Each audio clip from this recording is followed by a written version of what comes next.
Brownies. Yes.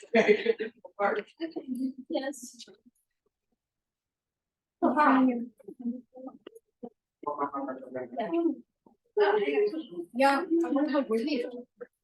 I know.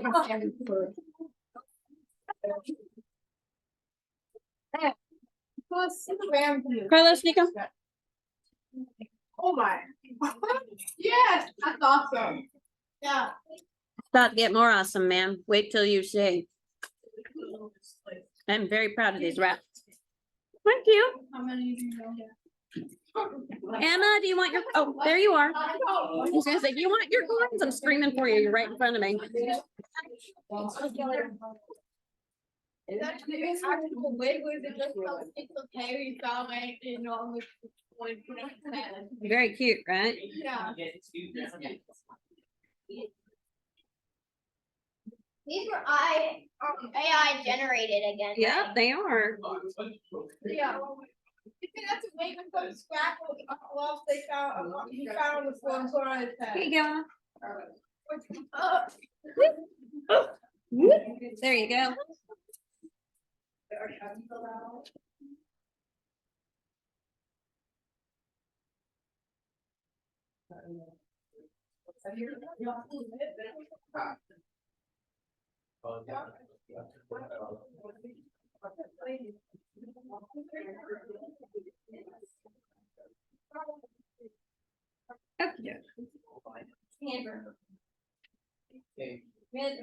Oh, I did do mine.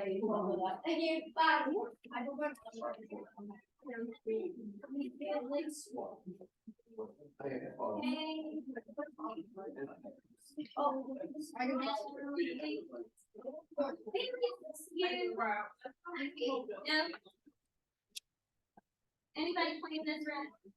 No, Oh, is that on the? I don't know who's doing so. Is that you? that's not mine. No, you don't get any program. Yeah. So I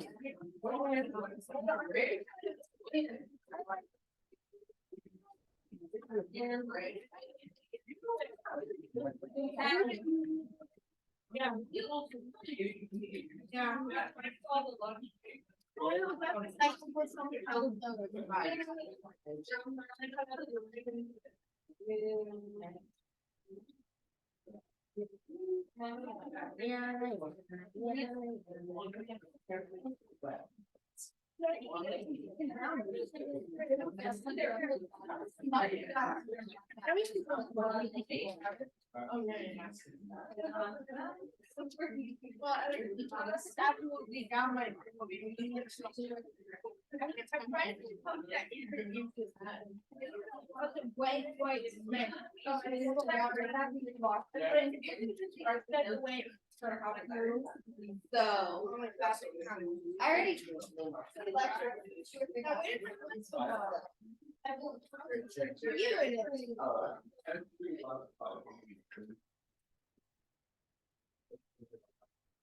Right, did we get everything back over here where it goes? Yes. Here we are. What is it? Chance that definitely show up. Well, yeah, actually in magnitude, I think that you will. I'm not against. Alright. And you do not. Well, I'm my free classes tomorrow. You don't wanna get punched. Really? Yeah. Why is that? Have fun lessons. Hospital for kidney surgery Oh my, last week. that's not fun. I'm only 20% now. At least you know how to cheat. Yeah. Yeah, sure. All right,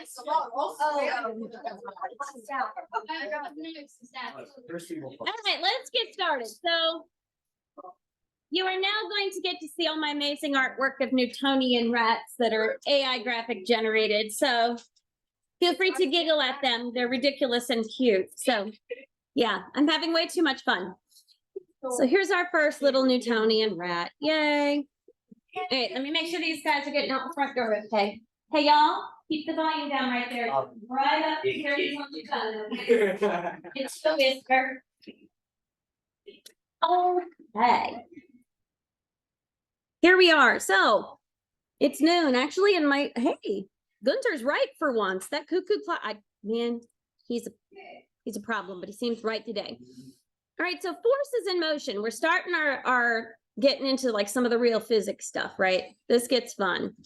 So forces, we have to first determine what forces are. So what's a force? He doesn't know. He's asking the question. What's a force? All right, Caitlin, what is a force? A push or pull that acts on an object. You are correct. So it is a push or a pull that acts on an object. So these little rats, we got the pusher and the puller. Okay. Kind of like the saw, like the cart. So keep these guys in mind. I'm going to be referring back to them. So keep the little picture of the pushing rat and the pulling rat in your head. So a force can cause a resting object to what? Use of It can cause to move or it can accelerate. right, or it can accelerate it by changing the what? Milo. There you go. Remember that acceleration is a change in speed or direction. So if you're causing it to move, you're accelerating it, right? Because you're causing it to go a different direction or a different speed. Direction, yeah. I'm getting it. I have to click it one more time. So here's some little arrows. Hang on a sec. Hey guys, you got to keep it much quieter than that if you're going to stand right there. Is it stuck or something? No, you're good? Okay. Okay. All right. So these little arrows are showing you the direction of the force. So this dude is pushing that direction, and this dude is pulling that direction. So they're both working towards the same goal, right? Their force is in the same direction, and they are trying to move that apple that way. Okay, so how do we measure force in everyday life? There's a big clue. This rat's holding some. All right, Bailey? In newtons, okay. Yes, if you've not had a Fig Newton, you are missing out. I love them. They're some of my favorite cookies. They do mix strawberry and apple, but Fig are the original. Those are Fig Newtons in his little hand. So when you try to remember, how do we measure force? Think back on the little rat with his little newtons. Yay. Okay, so force is measured in newtons, as Bailey said. A newton is the amount of force that causes what? How do we do it, Jordan? How do we describe it? 1 kilo to move at 1 meter per second. You got it. Yep. That's the amount of force that's necessary to cause an object of a mass of 1 kilogram to accelerate at 1 meter per second. So mathematically, it looks like that. 1 Newton equals 1 kilogram times meters per second. All right. Squared. Yes. So representing force. So we just talked about how we measure it. Now, how do we represent it? What do we use? Emily? An arrow when we're drawing it out. That's right. And there are things we can do with that arrow to help us describe the force. What do we do? All right, Xander. The length of the arrow. The length, or what about Lucas? Did you have the other one? Direction. Yeah, you can also use the length of the arrow to represent, yes, like you said, and the direction. There you go. So this arrow moving that away, if that's the way he shot it, it also happens to be the direction of the force, right? So you can think of that little do. By the way, does anybody use a good vocabulary word? Do you know what this thing is called that you keep your arrows in? Do you know, Liam? That's a good word. Yep, that's a good one. That's a good word. All right, so how do we combine forces? Think back to the two rats, right? You got one pushing and one pulling. They're combining force because they're both working towards the same goal of moving that apple. So if you're moving forces in the same direction, then what's happening with them? Drew? They add together. They're adding them together, right? So those two rats that we just saw, one pushing and one pulling on that big apple, they're adding or combining their force together to move that apple, working towards the same goal. So if you're adding forces in the same direction, what do you do with ones in the opposite direction? Piper? Subtract them. They subtract from one another, right? So now I want you to picture this. We measure with what? What's our unit for measuring? Newtons. Okay, so let's say you got one rat pushing with 5 newtons of pressure, and the rat on the other side, 5 newtons of force, and the rat on the other side is also pushing with 5 newtons. So they're both pushing on the apple towards each other. So 5 minus 5 is what? Zero. So is the apple gonna move if they're both using the same amount of force on each side? No, because it's balancing out, right? So now it's zero. Move down. It's gonna move down. So what do you call the overall force on an object? Ridley? Net force. Okay, where else have you heard that word used in a similar way? Anybody know? Jordan, how do you use it? Like, I guess, a net product. Yeah, like a net profit. What does that mean? That's right. What's that It's mean? like all of the numbers added together, Sort of. You're real close. like, Let's say you get, hang on, Yusuf. Let's say you work a job and you get $20 an hour and you work 5 hours. How much are you getting paid? Just say it. $100. Okay, when you get your paycheck, they're going to take that $100. That's your gross income. And then they're going to take out state taxes, federal taxes. What else? Healthcare. Social Security, disability, that's coming out. Whatever's left in your check, your $91.38 or whatever it is, that's your net income. Your net is what's left over after you've done all the stuff. Yeah, you might. So if you've got one rat and he's using 6 newtons of force to push this direction, and the other one's using 5 newtons of force to push this direction, which way is the apple going to move? Yeah, because it's got 1 newton more moving this way. So this guy's pushing with 6, this guy's pushing with 5. It's going to go this way, just 1 with 1 newton of force, right? All right. So when forces on an object are balanced, what's the net force then? Colin? 0. 0. Okay, so these guys, I would guess, have the same mass. And since they're on a teeter-totter on Earth together, I'm going to guess they have the same weight. So the force of these little rats on this little seesaw is equal. And the teeter-totter is not moving, right? So that's your 0. Okay. Now, if one of these guys were to suddenly gain a little more mass, like an apple on his head, okay, then you've got an unbalanced force. So an unbalanced force is going to act on an object. The object will do what? What happens when force acts on an object? Yusuf? It's going to accelerate. And what does accelerate mean? It's going to change either what or what?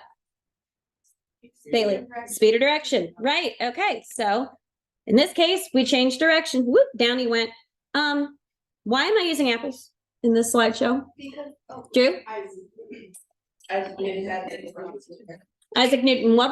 An apple dropped on his head. Some people say the apple dropped on his head. Yeah, some other people just say the apple fell. But the legend is that Isaac Newton was hanging out under a tree and an apple fell and he goes, oh my goodness, why does it always go to the ground? So anybody ever had a younger sibling or maybe babysat some little maybe year-oldish child in a high chair that just keeps dropping their spoon and you pick it up and they drop it again and they drop it again? You wouldn't remember that. So they're doing that because they're learning about gravity, right? If I drop it, it's going down. They don't realize or know because they don't have the experience to know, well, if I let it go again, is the same thing going to happen? And again, is the same thing going to happen? Because probably every one of you did that at one point, made your parents crazy. You learned that things just, if you let it go, it's going down, right? And that's, you kind of take it for granted. So it's just always been the way it is. So the idea is that Newton was like, oh my gracious, look, things fall. I'm sure he's not the only person that ever thought of that, but he is the first person to kind of put it in writing along with some other mathematical stuff that made it sort of like more official thought, right?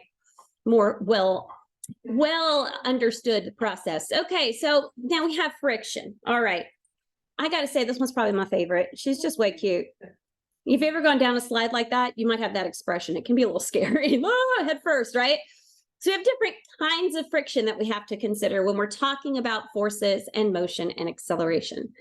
Now, most of the time, when we're talking about acceleration and forces and we're doing like math and basic problems, we are kind of assuming that we're in a vacuum. Okay, we're assuming there's not friction, but really there is. So if you want to get down to the nitty-gritty of it, you have to start including that information.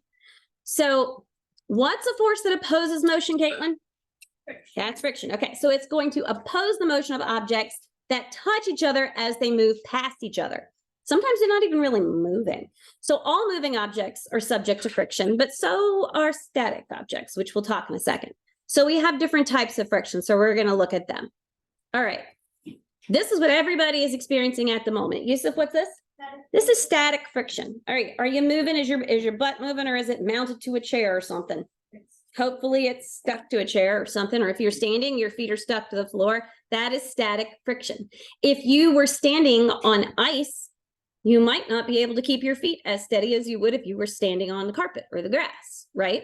Because that's not as much friction. Yeah, Liam probably can tell you all. Can you stand on ice without moving? I'm sure you can. Yeah, if you have enough balance. If you have enough balance, yeah. So you have to really balance the force coming down on each foot so that you don't create an unbalanced force on your feet, which would cause you to move. And if you do want to create an unbalanced force, that would be like you pushing off to start moving. So that is static friction. That is just sitting there, not moving. You can also, you can feel static friction, like if you put your hands like this and just like gently try and shift them, you can feel that they stick a little, right? Anybody ever seen a gecko's foot under like a microscope? You ever seen them?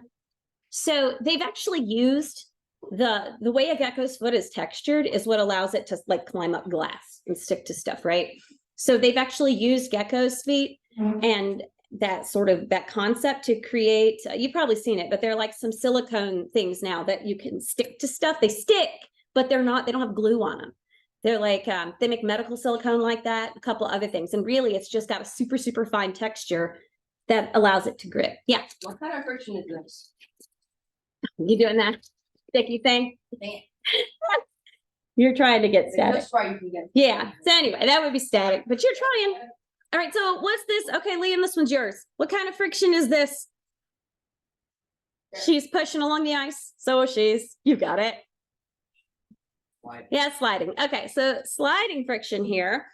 This one is going to oppose the direction of motion object as it slides. So woo-hoo, she's moving along. So obviously you've got less friction on ice, but I mean, I can do this with my foot and I got grip on the bottom of my shoe. So I can feel it sticking to the floor, but it's there, right? It's moving, but if it had ice, there'd be a whole lot less friction, like in her case, because she's just scooting along.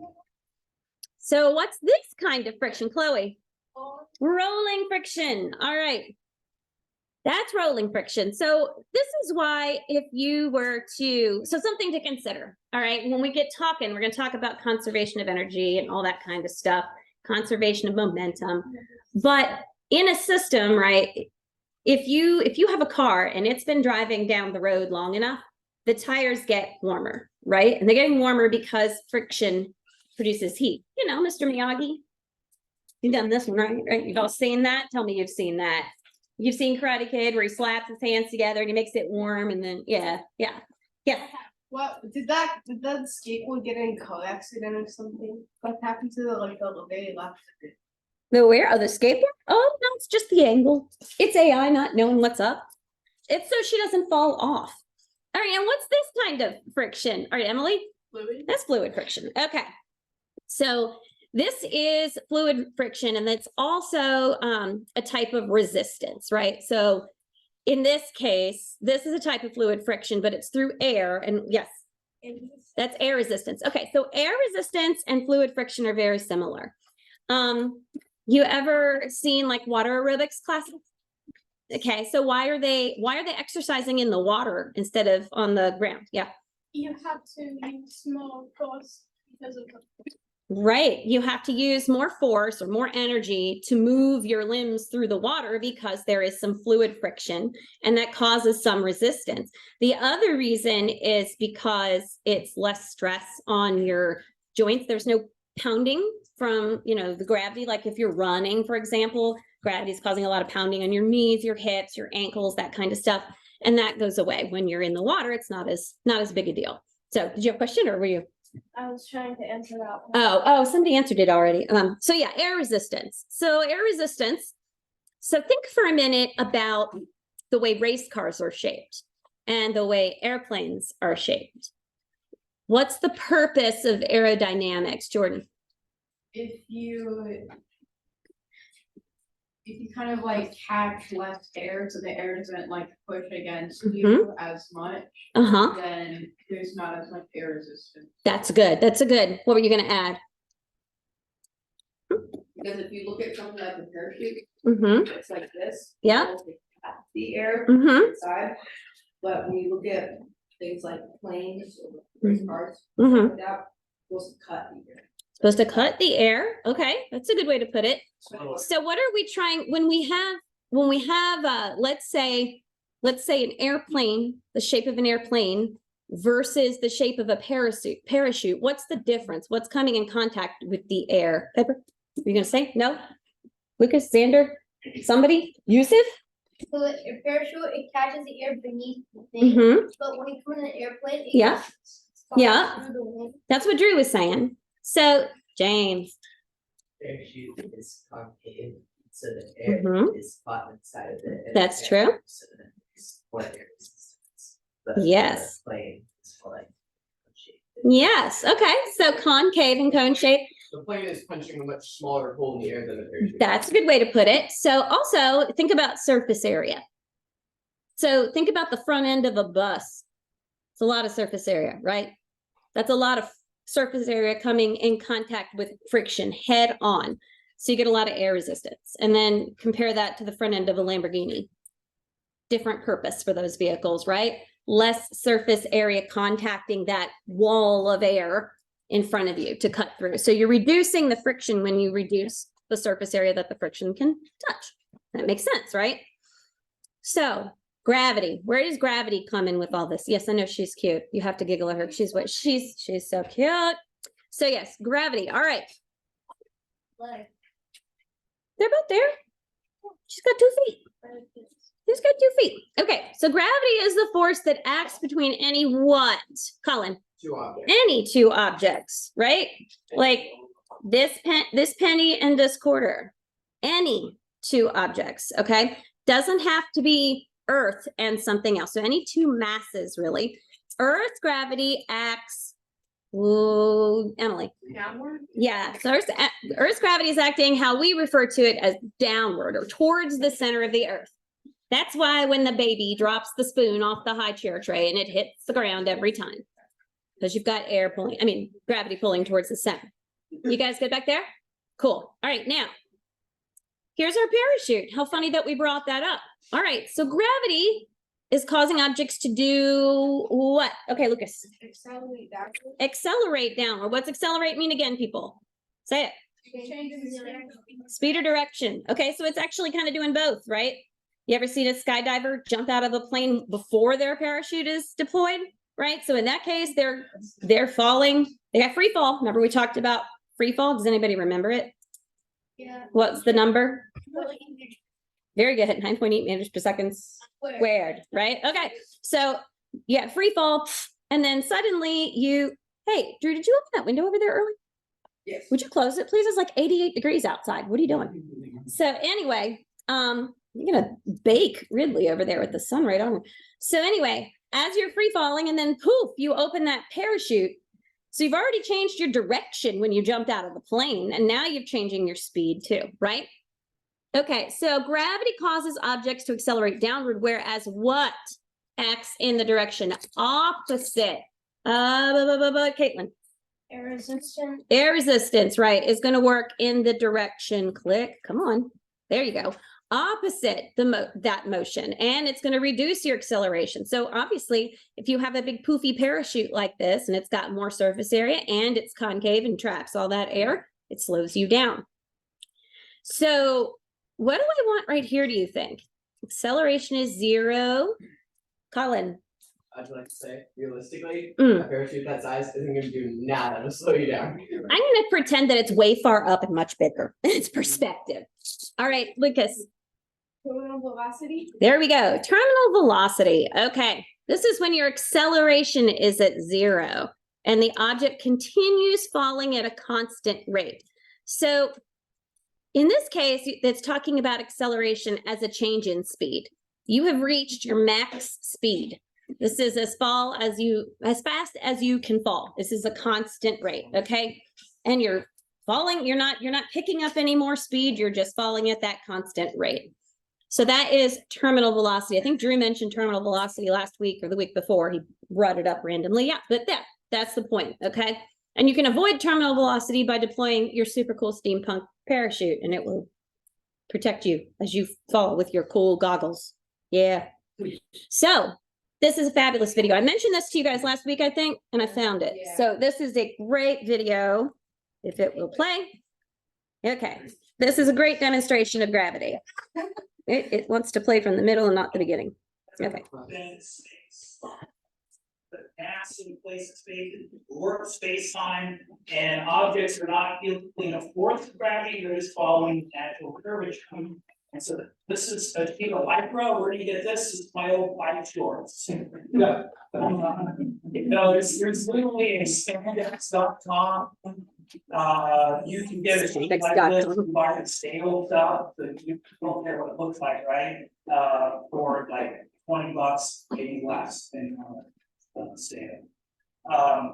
And so you put matter and it warps space time. And so if I have another object, it also warps space time. They feel that and they're attracted to each other. And so that's Einstein's picture for gravity. Objects warp space time, feel that curvature and move accordingly. You have more. Right. You have more mass coming to then space time more. And so if you have objects there. And we spawn them. And so you put something there, and attract it. Now, in reality, that big mass would feel the working of space-time by the marble too, right? And would move a little bit, but we usually ignore that. You know, the Earth makes the sun move a little bit, but it's so small you can ignore it. The moon makes the Earth kind of wobble around a point 3/4 away from the center of the Earth. We usually don't account for that when we look at the satellite. Well, instead of just letting go of one, what if I give it a sideways push? Now it orbits. Now it's losing energy, which wouldn't happen in the solar system, right? Not noticeably. There's some perturbations from other planets and things, but this one does lose energy and spirals in. If I don't push it as hard, it will do an ellipse.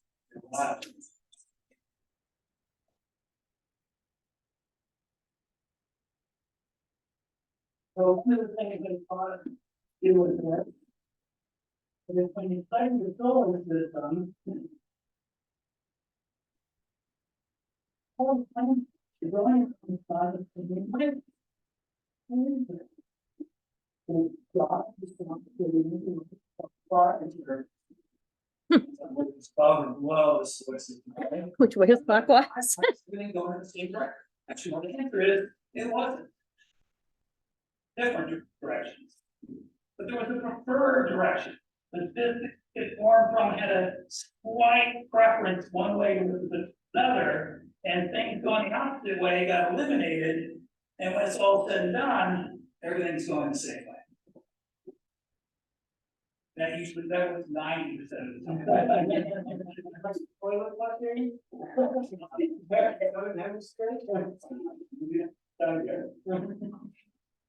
And so,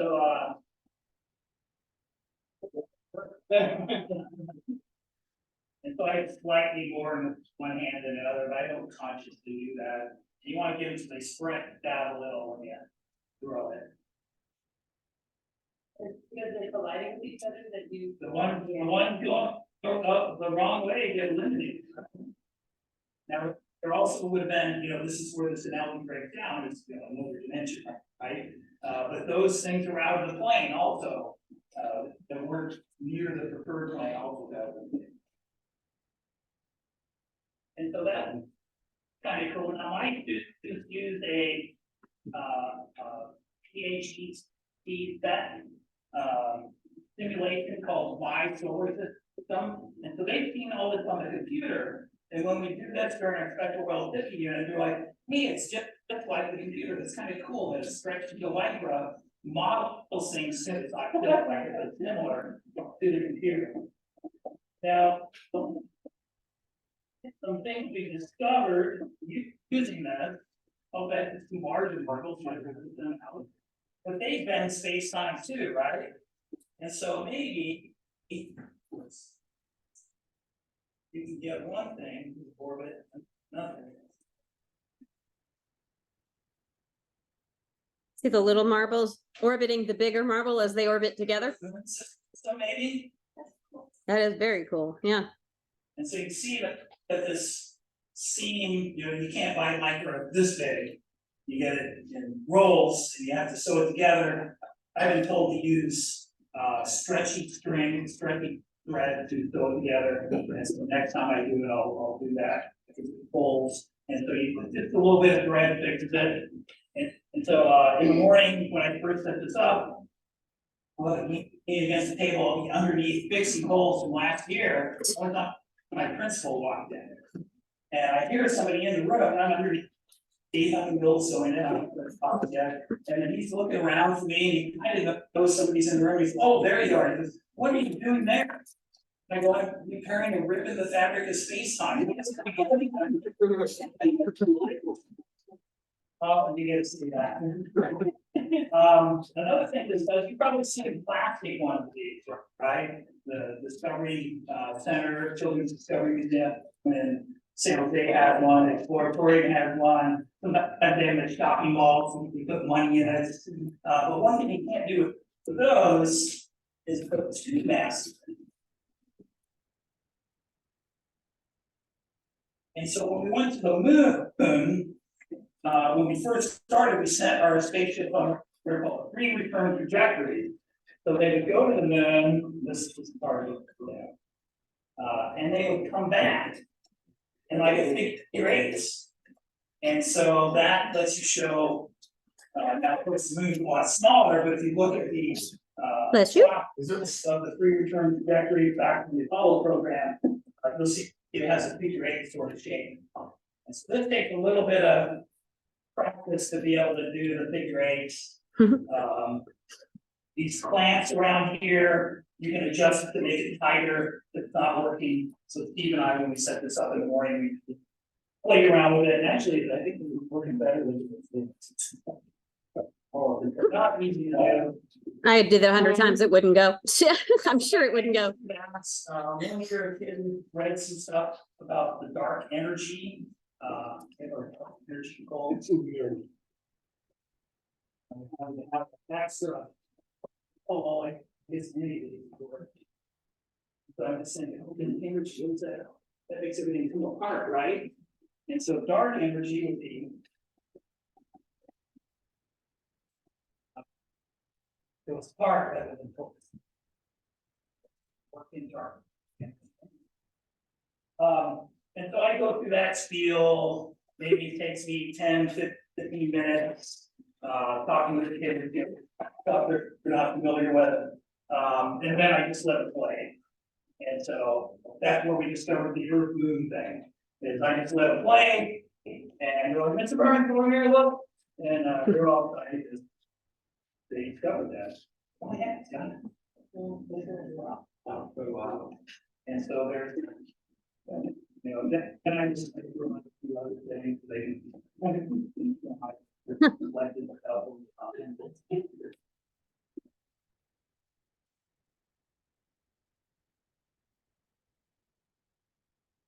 Wow. So if you want to try it out, you probably want to get back to it. Oh, we want to play, Mr. Burns. So I did the whole thing, you bought all the parts and everything, it's about $100.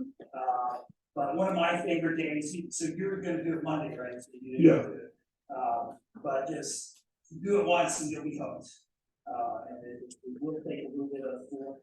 So I usually don't show you guys videos quite that long, but that's cool. Like you can actually visualize it. And that's something you can build.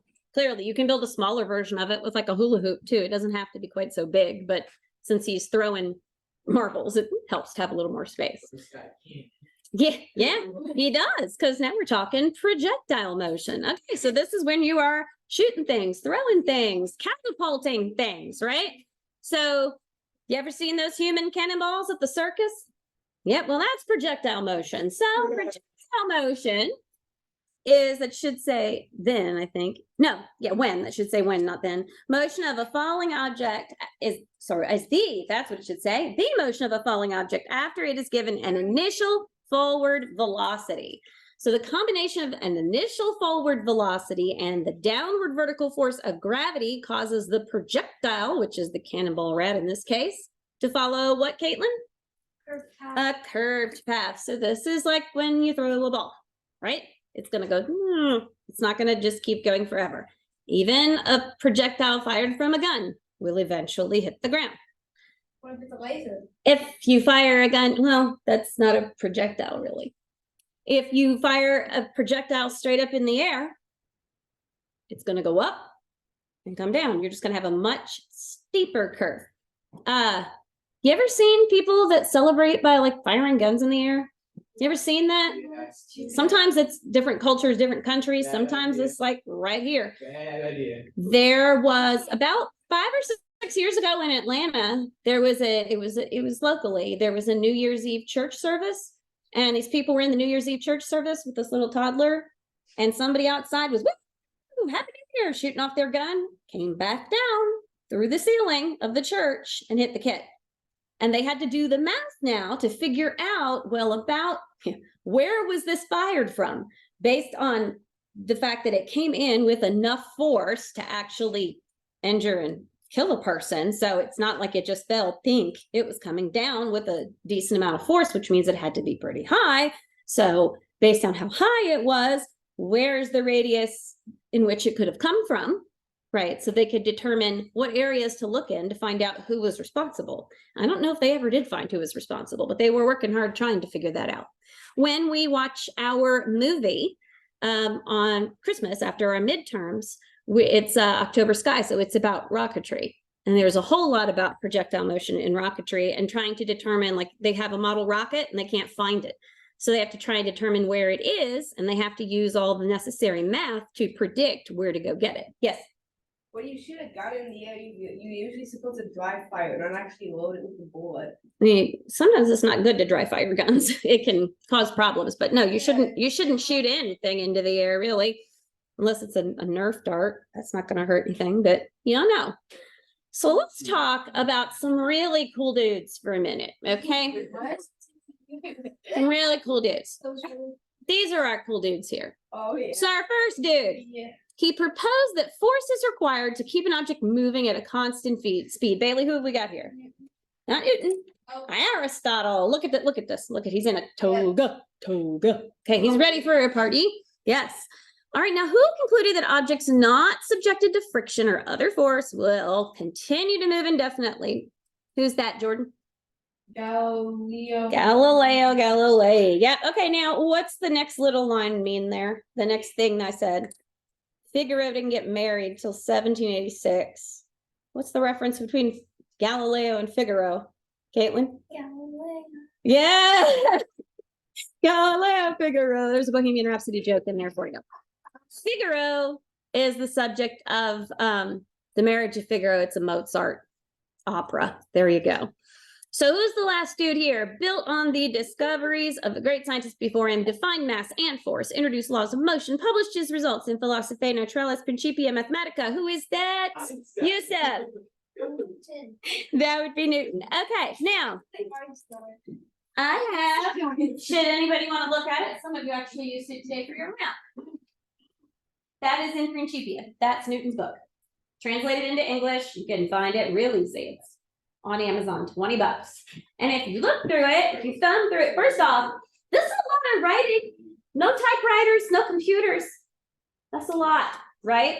So this is all translated, but there's tons of diagrams in here that have been reworked from Newton's original hand-drawn diagrams, which is really cool.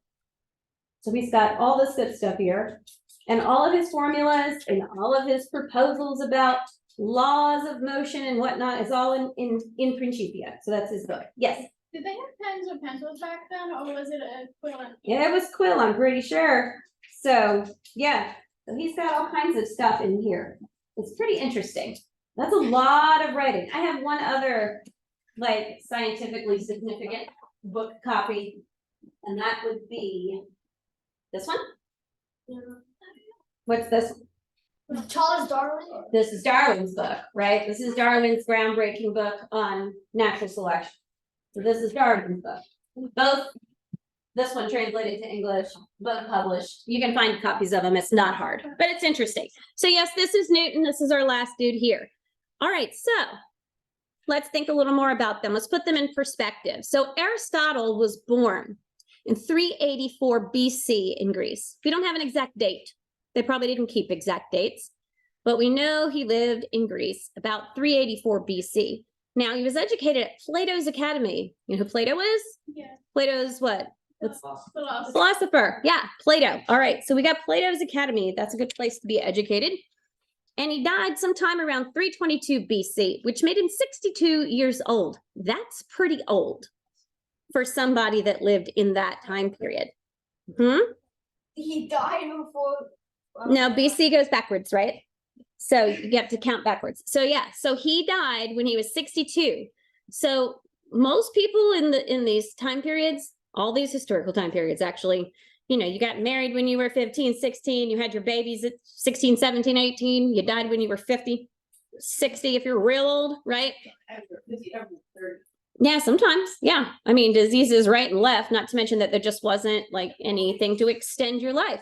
So where is he today? If you wanted to go find Aristotle today, good luck. Nobody knows where he is. We just know he existed. He existed. We don't know where to find him. Now, Galileo. Galileo, we have a birthday, day after Valentine's Day, 1564 in Pisa, Italy. So sometimes you will see certain Galileo references and historical facts or whatever accounts that do include the Leaning Tower of Pisa in them. It's a thing. You'll see it. Someone say pizza? No, No. Pisa. So he was educated at the monastery school at Vallombrosa University of Pisa. So I mentioned before, a lot of these guys, a lot of these big thinkers and big scientists, a lot of them in the past were monks or priests or people that were very well off and happened to be religious. The reason monks and priests and things like that had some decent contributions to science. Think of Gregor Mendel in particular. He was a monk. He's responsible for, he's the father of genetics, right? Responsible for the idea of dominant and recessive alleles and genes. Because this sounds terrible, but they don't have anything else to do all day. No, a modern priest would be like, ha, I work all day. I fix the toilets when they break and everything else, because they do. But if your job was to meditate and pray all day and you didn't have to go slave in a field or in a factory when things got industrialized, you had time to think and write. And that's what they did. Galileo was staunchly Catholic and his daughter was a nun. So I mentioned it before, I think, but there's a book called Galileo's Daughter that contains the letters the two of them exchanged. And they had lots of conversations about faith and science and whether or not they conflict and whether, you know, one is against the other or they're the same or they confirm. It's interesting. So now he died on January the 8th, 1642 at 77.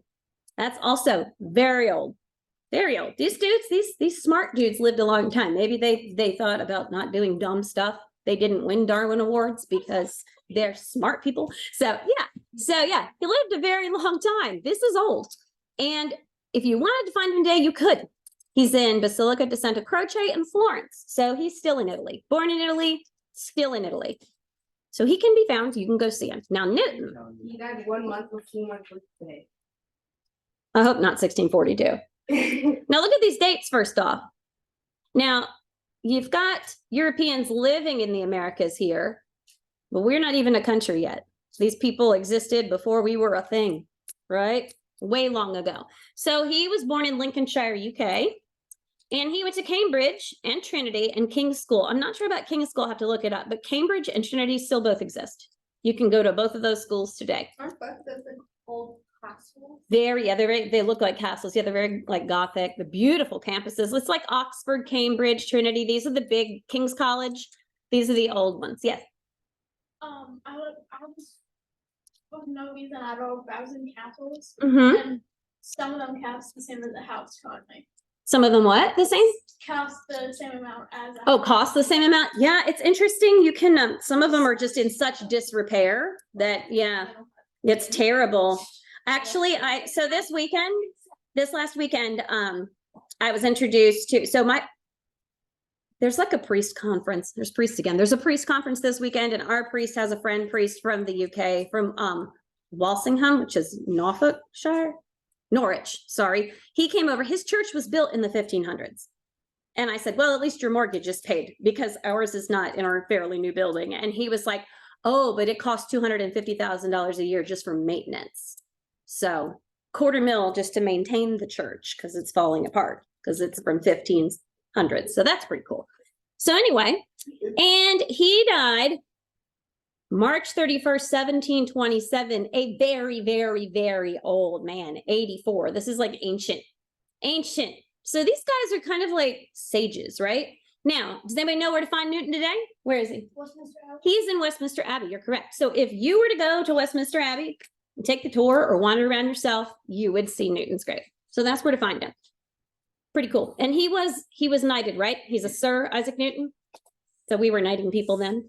Now, some cool quotes from these awesome dudes. Aristotle's. This one I think should be a life motto for some people. We are what we repeatedly do. Excellence then is not an act, but a habit. I like that. Very philosophical, but very good. Galileo said, all truths are easy to understand once they are discovered. The point is to discover them. It's a very sciencey quote. And Newton, very simple. What we know is a drop. What we don't know is an ocean. Also very accurate, right? Yes. Why does Newton have the Einstein hand? I don't know. Well, Because he had- so, all right, y'all are high schoolers. Why did people in the Renaissance period what was the deal with white wigs? Yeah, why are they bald? Do you know? Because of lice and a lot of other. Zero hygiene. Lice is part of it. Do you know? Zero hygiene. Sign of wealth, I guess. Everybody had syphilis, people. They did. And their hair fell out. Yes, there were lice too. Their hair fell out, and a lot of them went cuckoo because syphilis isn't good. And that's an STD. And everybody had it. So there you go. So if you try to think about people with their high morals back in the 1600s, 1500s, maybe not such high morals, since everybody had it. So there you go. That's where the white wigs came from. It's the and then it became a fashion, yes. And it's the wealthier, well-to-do people that had the fancy white wigs. And interestingly, We still do it in Canada. they still do it in Canada and in the UK. Judges in courtrooms and lawyers will wear white wigs. For real, they still do it because it became a fashion. It's very strange. I actually saw last time I was in the UK, I saw a lawyer walking across the street in like a modern suit with a modern backpack, and he had just like regular lawyer like robes and a white wig, and he's just the all curls. I was like, dude, that's an odd thing, but I guess, hey. So now let's tackle some of Newton's laws. Newton's first law. He's so cute. Look at that. It's my little Newton rat. So Newton's first law, according to Newton's first law of motion, the state of what of an object, Yusuf? The state of motion. The state of motion of an object does not change as long as the net force acting on the object is, Emily? Zero. Zero. Okay. So if nothing's acting on this object, there's no net force acting on it one way or another, it's going to be zero. Remember, net is what's left over. So if this finger's pushing with 1 Newton and this finger's pushing with 1 Newton and they're doing this, nothing's moving at 0. If this finger starts pushing with 2 Newtons, this one does, right? So this is sometimes called the law of inertia. So inertia is the tendency in an object to resist change in its motion. Inertia is a product of its mass. It's like how much of it's there. So this one's easy to remember because there's a little phrase that goes with it. This Newton's second law is the one that's hard to remember. Newton's first law is easy. So an object in motion tends to stay in motion, while an object at rest tends to stay at rest unless acted on by an outside force. So let's say it together. So an object in motion tends to stay in motion, and an object at rest tends to stay unless acted on by an outside force. Easy, right? Okay, so if you're in a car, like this little dude here, this fancy fellow is in his fancy carriage. Okay, and if you're in a car, what's the purpose of the seatbelt? What does it keep you from doing, Piper? Dying. Yeah. Well, how so? Like, what's the purpose? What's it do? So when you stop. Hang on, Piper, stop. Uh-huh. Fast stuff, you don't. Right, because your inertia, you're moving forward in a car, right? At 45 miles per hour or 60 miles per hour, and you're gonna keep moving that way. So if you make the vehicle you're in stop, your body is going to keep going unless there's something to stop it. That's what the seatbelt's for. That's why if you have, like, for example, Jason was in a car accident like 25 years ago or something, but the guy who hit him had stereo equipment in his trunk. And he had those back seats that can fold down, but he hit Jason so hard that the stereo equipment came all the way to the front seat because there's still enough inertia, and it pushed through and broke the latches and came flying forward because there was nothing to stop it till it hit the seat backs and some of the stuff in the front, whatever was in its way. So if you're this little dude in the fancy cart and you're not wearing a seatbelt and you move forward and hit these and had a terrible accident, you would keep flying. And yes, in case you didn't notice, that little rat is wearing Superman style clothes. What? Yep. Yep. I shall show you if you don't believe me. You You don't believe me? Where is he? He's in here somewhere. Oh, shoot. Oh, he's behind this and he's hard to see. Look, say, look. He's dressed like Superman. See? Cute. His feet was still on screen. Yeah. So that's Newton's first law, right? Object in motion tends to stay in motion. Object at rest tends to stay at rest unless acted on by an outside force. Yeah. A car accident probably wouldn't have seatbelts. Right, it wouldn't, yeah. And interestingly, seatbelts have improved markedly over the years. The first cars that had seatbelts only had lap belts, right? Like the center one in the back seat of some cars still have. Most cars now have shoulder belts even in the back. But like my Mustang, for example, it only had shoulder belts. It only had lap belts in the back. And initially it only had lap belts in the front, but we upgraded to shoulder for the front. So there's regular like 3-point harness, like the 1, 2, 3, right? That's your shoulder belt. And then there's like racing cars do the 5-point ones where it comes over here and here, around here and here, and then one up through the legs like a, Like what the babies have. yeah, kind of like that. Yeah. Mm-hmm. A jock It's strap, an adult baby harness. Kind of, yeah. like a jock strap or something. If you want to see, yeah, if you want to see frightening things, look at antique and vintage car seats. Not good. Like some of them, they had some in the Ford Museum in Detroit, and I just stared at them thinking, like, whoever thought this was a good idea? Like they're hard plastic and metal, and there's like bars in front of the baby. Like just sit there. Like some of them weren't even like, they're not a safety device. They just like elevate the baby so it's like at windshield height. And then you sit it in this bucket with the bar in front of it, and that's all. So, you know, right through. I mean, it's gonna be a projectile baby is what, yeah, that's what you'd have. Yeah. So Newton's second law. So Newton's second law of motion, this one's a little harder to remember. So Newton's second law of motion, the acceleration of an object is equal to what acting on it divided by what? So it's what divided by what? Okay, Caitlin? The net force acting on it divided by the object's mass. Yes. Okay. Remember your little triangles from a couple weeks ago? We had triangles. Here's a new one. This is an easy one to remember. F over MA. Okay. So if you want to find the mass, the mass of an object, what do you do? What do you do, Lucas? Measure the inertia measure of an object. If It you- depends upon the power. If you want to find, looking at this triangle, if you want to find mass, so you cover up mass, what do? It's force divided by acceleration. Yep. Okay. And how about if you want to find the acceleration, Piper? Divide force by mass. Right. And what if you want to find the mass, Jordan? Mass times acceleration. There you go. Okay. That's how you find it. Okay. So sometimes this is called the law of acceleration. Mass is the measure of, what is it? What's going here, Xander? The matter. Yeah, it's the amount of matter. It's the inertia. So watch this. Okay. So she putting on, I'll take her back.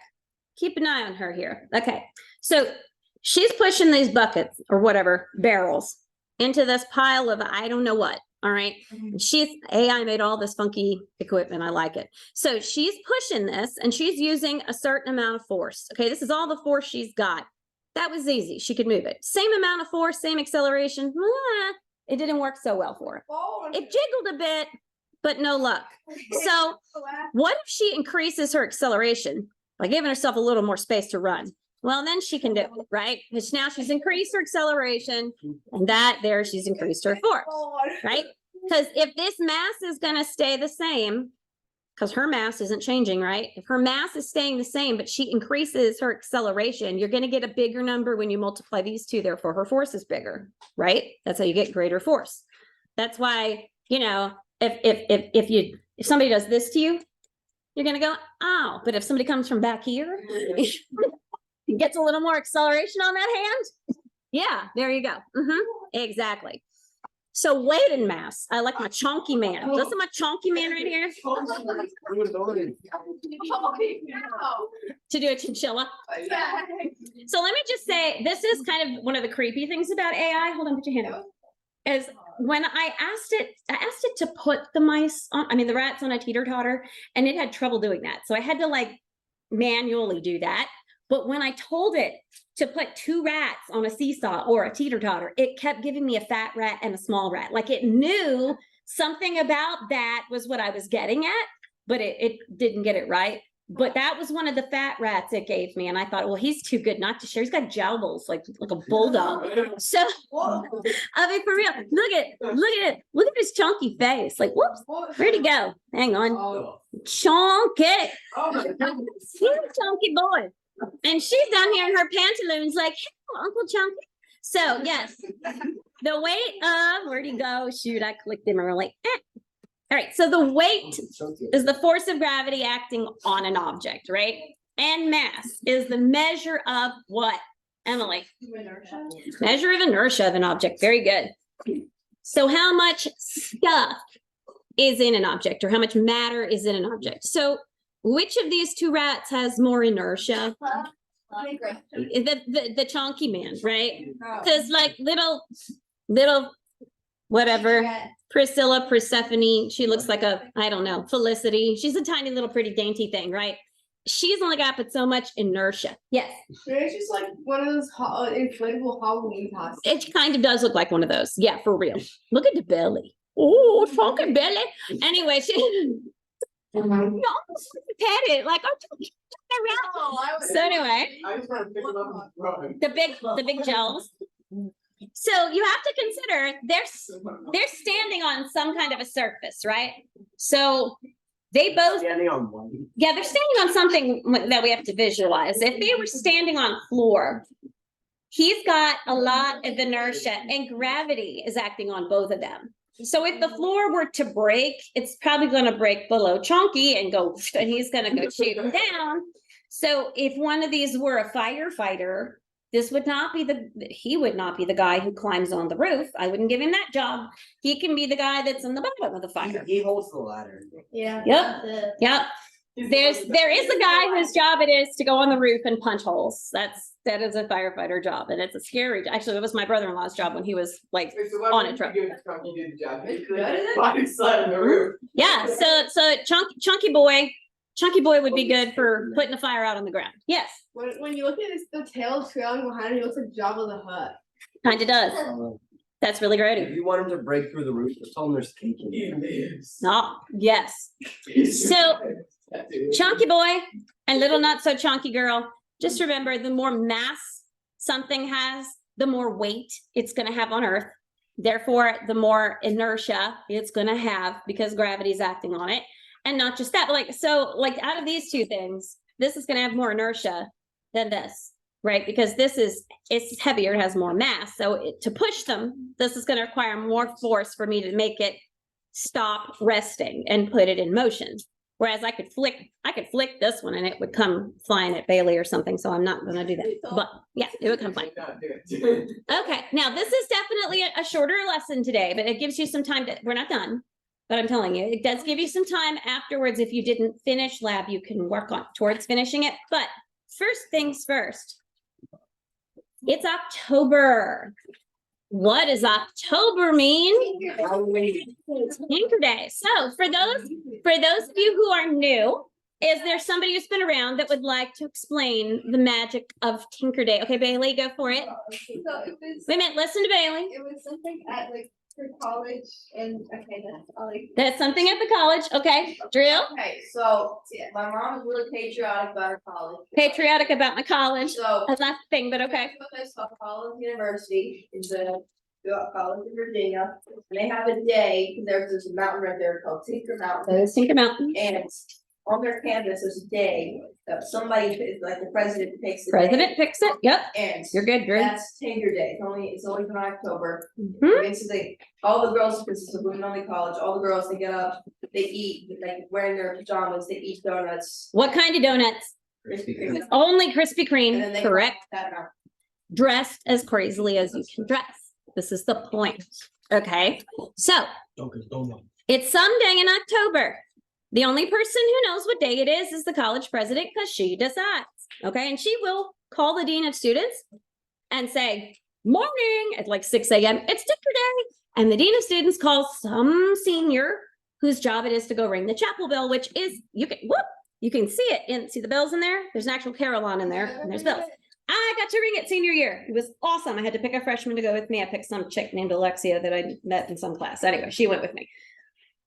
If you've ever rung a big bell, it's a great example of Newton's laws that in motion tends to stay in motion, and there's some force acceleration because the bells are massive and they're heavy, and you can't just pull the rope and ring it. Like there's a little sacristy bell in the pub hanging above the couch, and you can pull the little chain and it goes ding. These bells are the kind you have to start pulling gently. You have to kind of work it, and then when it starts moving, if you hold on tight, you'll go with the rope, which is great fun because the bell has so much inertia and so much mass that it's tipping and pulling the rope, and you go bounce off the ground.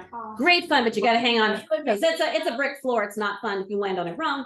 So I have pictures of me in my pajamas ringing the bell. So that means no class. So everybody leaves their dorm. Nobody bothers to change We still because have class though. you have an outfit that you've planned since October, because this is what you do. And you all walk to the cafeteria, you eat all the I'll answer in a minute. You have all the Krispy Kreme donuts you can possibly stuff into your little face. Then you go back to your dorm room and you have like an hour or so and you wear the outfit. The outfit is important. I had a friend freshman year who went to the Goodwill and found an old mechanic shirt from like a Valvoline or something. It said Mitch on the pocket and patch. So she wore this Mitch shirt. Okay. Keep in mind, she's wearing this shirt. Got at Goodwill. So after you've got all your stuff together and you're all dressed up, you go to front quad and the president comes out and she reads this whole thing. Da-da-da-da. It's Tinker Day. No classes for the rest of the day. Doesn't matter if your professor had a test plan. Too bad. It gets rescheduled. And everybody hikes. And you leave the campus down in that corner and walk all the way through the neighborhood, down a road, underneath the interstate, under the overpass, and you climb all the way up to the tippy top of that mountain where there's a rock. And then you do goofy crap like sing songs, do skits, and they feed you fried chicken, and it's the best day ever. And then you walk back down. On the way back down the mountain, my friend Amy goes, "What's this?" Oh, toothpick had been in her pocket since she got it at Goodwill's, probably Mitch's toothpick, right in the carried it all the way up the mountain, all the way back down. We were all grossed out. We're like, "Oh my gosh, they didn't take that out of the pocket." So she took Mitch's toothpick up and down. So it's Mitch. So read your email this week because there are bonus opportunities. Whenever Tinker Day occurs, if it occurs on a Tuesday, you will arrive to Krispy Kreme donuts. If it occurs any other day, the following Tuesday, you will arrive to Krispy Kreme donuts. I can't cancel your class. So if it happens on a Tuesday, you got to come to class. But there are bonus points for wearing green and gold. We'll pick the right school because it happens to be the same colors as mine, to make things very convenient for festive gear. All the green and gold. So you can wear green and gold. You can wear a crazy Tinker Day outfit. You can hike a mountain. You can eat Krispy Kreme donuts. Any of these things you can do here or not here. If you do any of those things, and it's not like you go hike a mountain on actual Tinker Day, which is what you have to do, or eat a Krispy Kreme on actual Tinker Day or whatever, and send a picture, there will be a post in the forum that says Tinker Day post. And that's where you put your pictures. And if you put something that you can't take a picture, I took a hike last week and took a picture, and now I'm going to put it up. It's cheating. No cheating. You have to put it on that day. It has to be from that day. And your bonus points go on your midterm, which is a big deal. You want bonus points on your midterm. Okay? So you want to be paying attention. Yes, ma'am. And siblings turn in the same photo. Yeah, if you're together, sure. But I will tell you this now. Be prepared. Because you don't want to last minute be throwing together your stuff. You don't need to be that person who last minute has no Tinker Day outfit. Terrible idea. So yes, awesomeness. You will know, believe me, I will tell you when it is Tinker Day. If it's on a Tuesday, you'll know before you get here. If it's not on a Tuesday, you'll know that morning because I make a big deal. You'll know. All right, there's gonna be another question that you're gonna ask. So Halloween is on a Tuesday. Yeah. So the obvious question will be what? You're gonna stop. Okay, your answer is yes, but. Okay, yes, you may dress up, but don't do something that's super distracting. Like somebody asked in the earlier class, can I have an inflatable costume? I'm like, if I have to hear the fan all through class, then no, because those the whole time. And your lab that day will involve water and sticking your hands and arms into deep water. So we're sitting with an electrical current. Right. So yeah, wear something that will not interfere with that, won't cause any safety problems and won't get messed up. And if you're coming in with makeup on your face and you get it on my couch, you're gonna be staying after scrubbing it. You don't want to do that. Yes, Miss Ridley. Does a ball gown count as distracted? No. No, No. I wouldn't say so.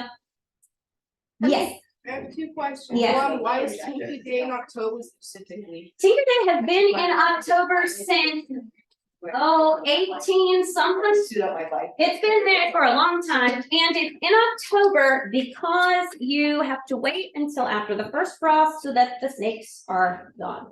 You don't want to be hiking up Tinker Mountain with the snakes. That isn't fun. But I will show you just how old it is. So think about, why don't you think for a minute about the stuff people wore in Yeah, they're like this full linen skirt. wool skirts. Oh, We're yeah. talking, yeah. So these ladies, these are all girls who hiked this mountain, right?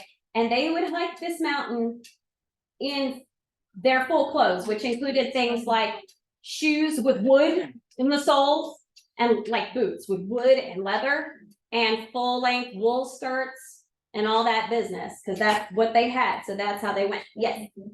What if the costume is an inflatable costume without a fan? If you have an inflatable costume without a fan and it's not gonna like kick people out of their lab space, because lab that week is gonna have to be on the counter, like all 21 of you are gonna have to be at the counter. So keep that in mind. Okay, Colin? Do we have to eat because you can submit pictures of eat because you can go and climb a mountain? Yeah. There is a point for each. So you could eat Krispy Kreme, wear a crazy outfit and climb a mountain and your points add up. And does it have to be that mountain? Or No, you can't get to that mountain. Virginia. That mountain's in Virginia, in Roanoke. If you want to go to Roanoke, knock yourself out. I'd be trailing behind you if I could. Yes, Leah. Would we get extra points if we go to that mountain? So If you go to Tinker Mountain, heck, each of the things that you do will be a point. Yep. It'll be in your email. This is the famous historical picture, and I love this. There's lots of pictures, but this is probably the most famous one. And I'll pass it around if you want to see it. But these ladies here, this is from what year? This is from 1898, so 100 years before I graduated, climbing up, helping each other up the side of the Rocky Mountain in wool skirts and leather shoes and no sneakers, and that's crazy, If right? they were wearing sneakers, I would be fine. Yeah, like check out, you can pass it around, like look at her shoes. Going up, like, How that's many, no joke. how many points would be added to our midterm if we climb a mountain barefoot? Oh, just the ones for climbing the mountain. Nothing special for barefootedness. Extra points for the. Why isn't the lava lamp turned on? Oh, I just forgot. Thanks for reminding me. I just didn't turn any of it on this morning. Just forgot about it. So read your email. Be sure you understand it. The information about it will be reposted in the forum post that says Tinker Day. Okay? So we've got about 25 more minutes. I'm gonna ask that even if you're done, unless your ride's here or you can split on your own, just to, keep it down, work on your homework or your lab. If you want to get it done, you can turn it in early. Any of that's fine. But today was a little shorter and I don't want to like drag it out unnecessarily. So it's a nice day to be outside. Any questions about anything? Nope. All right, just keep it to a dull roar until you split. I'll put on a Tinker Day video so you can see how amazing it is, because it's amazing. It's the most amazing. I'm gonna cosplay. I bet you will. If I can remember, if I can remember to get with